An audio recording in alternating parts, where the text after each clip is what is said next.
2,300 employees were paid twice. $4.1 million left the account, and then $4.1 million left the account again, 19 seconds later, and every one of those payments was correct. Correctly calculated, correctly authorized, correctly recorded. There was no bug in the payroll arithmetic and nobody clicked anything twice. What happened is that the batch took 34 seconds and the API gateway in front of it gave up at 30.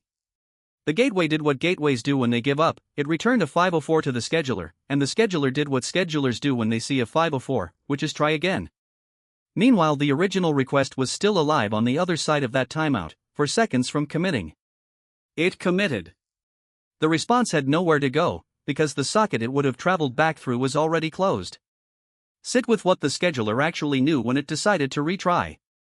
It knew it had sent a request and had not received a response. That is the entire contents of its knowledge. It did not know whether the request arrived, whether the work ran, or whether the work ran and succeeded and the acknowledgement got lost on the way home. Those three situations are wildly different in their consequences and completely identical from the outside: the same silence, the same expired timer, the same stack trace. A timeout is not information about what happened on the server. A timeout is the absence of information, and the fatal move is treating absence as a fact. So the property you want has a name, and it is worth stating precisely because the loose version causes most of the trouble.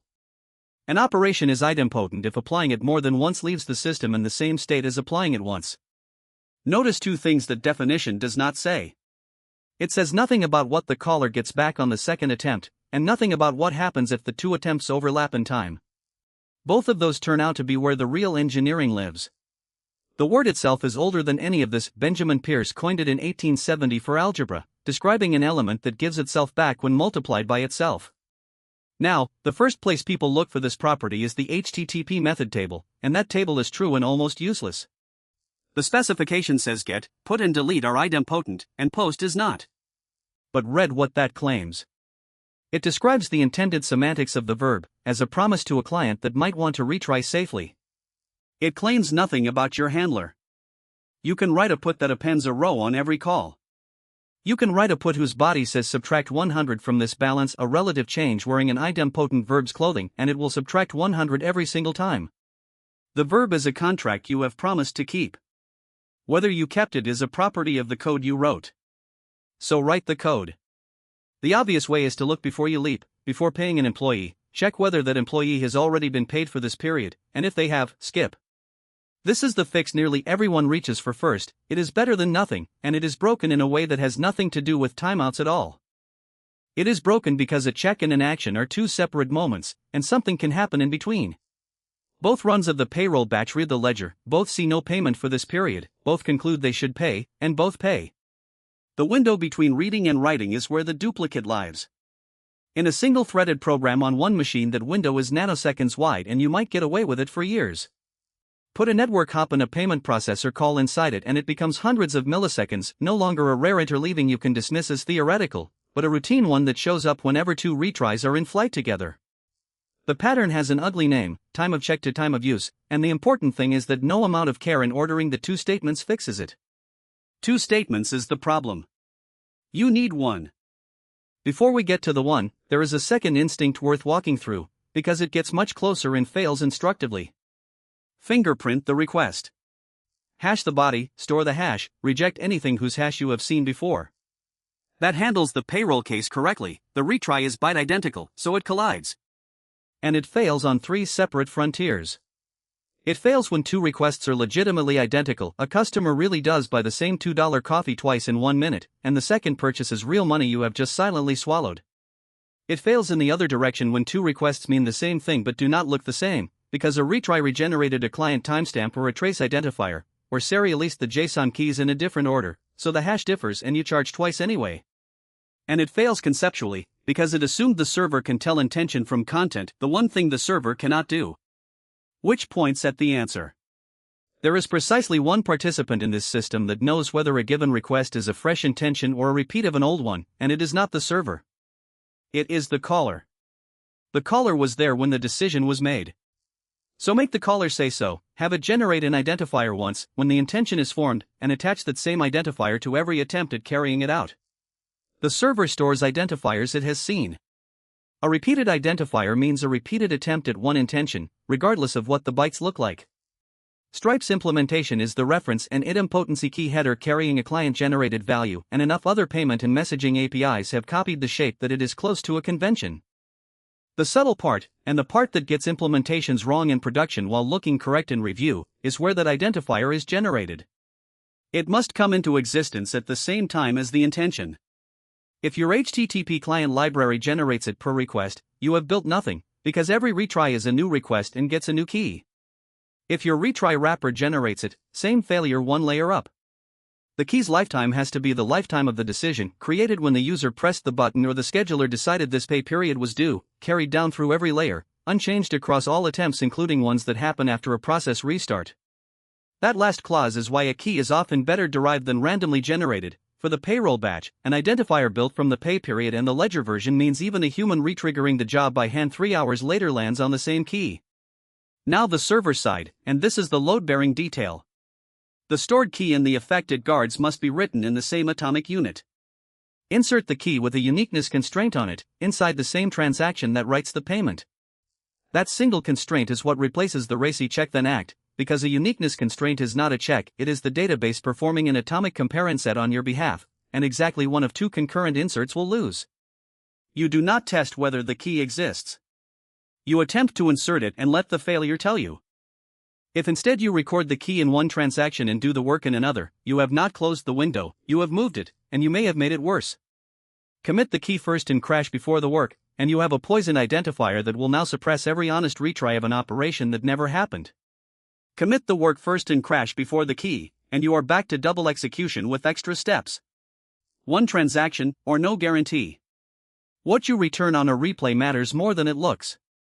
The instinct is to answer a duplicate with a conflict error, and that quietly defeats the whole exercise. The client asking twice is asking the same question and deserves the same answer. So store the response, status code and body, alongside the key, and on a replay hand back exactly what the first attempt would have. Otherwise your idempotency layer has converted a successfully completed retry into a client-visible failure, and the caller is back in the fog it started in. Which is where this stops being tidy, because everything so far has assumed the two attempts are sequential. Make them concurrent and there is a case with no clean answer. The first attempt has inserted the key and is 400 milliseconds into a call to the payment processor. The second arrives, tries to insert, hits the uniqueness violation, looks up the existing record, and finds a key that exists with no stored response, because the operation it belongs to has not finished. There is genuinely nothing correct to return. You cannot replay a response you do not have. You cannot run the work, because that is the duplicate you exist to prevent. You can block and wait, which holds a connection open for an unbounded time and invites a pileup. Or you can be honest, return a conflict saying this key is in use, come back shortly. Stripe does exactly that, and it is right, but notice what it means. Idempotency does not promise a synchronous answer under concurrency. It promises the effect happens once. Only one of those is cheap. The same interval creates a harder question one layer down. You must record the key before calling the payment processor, and you cannot know the processor's outcome until after. So there is a window where your key exists and the money may or may not have moved, and a crash inside it leaves you genuinely unable to say which. Nothing in your own database can answer that. The only two ways out are to make the downstream call idempotent as well by passing your identifier through to it, or to be able to ask it afterwards whether an operation with that identifier succeeded. This is why idempotency composes or fails as a chain. A pipeline has once effect semantics only if every hop carries the same identity forward. Generate a new key at any hop and that hop is where you pay twice. One more storage rule, and it redeems the content hash we discarded earlier. Store a fingerprint of the request body next to the key and compare it on replay. If a client presents a key you have seen with a different body, that is a client bug, a key reused for a new intention, and it must fail loudly rather than cheerfully returning the old resource. The hash was never the right identity. It is a very good guard on the identity. Retention is the last thing, and it bites long after launch. Keys cannot be kept forever, so they get a lifetime. Stripe's is 24 hours. That number is not an implementation detail, it is a promise with an expiry. Once a key ages out, a retry carrying it is a brand new operation and will execute again. So the retention window has to exceed your genuine worst-case retry horizon, which is not your HTTP timeout, it is the message that sat in a dead-letter queue over a weekend, or an operator replaying a failed batch on Monday morning. If your purge job runs at 24 hours and your queue can redeliver at 30, you have built a machine that pays twice, rarely, on exactly the days that are already bad. Standing behind all of this is a cheaper option that deserves more airtime. Make the operation naturally idempotent and you need none of the apparatus. The distinction is absolute versus relative. Set the balance to 4200 is idempotent by construction, and subtract 100 never will be. Insert this row and do nothing if a row with this natural key already exists is idempotent. Update the order to shift where the status is currently pending is idempotent, because the second application matches nothing and changes nothing. Compare and swap wearing plain SQL. Wherever you can express a change as a desired end state rather than a delta, you get retry safety for free, without a key table, a retention policy, or a concurrency edge case. That is the whole design philosophy of declarative infrastructure. State the world you want and apply it as many times as you like. The honest caveats are worth naming, because idempotency is sold as a bigger win than it is. It does not give you exactly once delivery, that remains impossible. What it gives you is at least once delivery plus once effect, the message still arrives twice and you have stopped caring.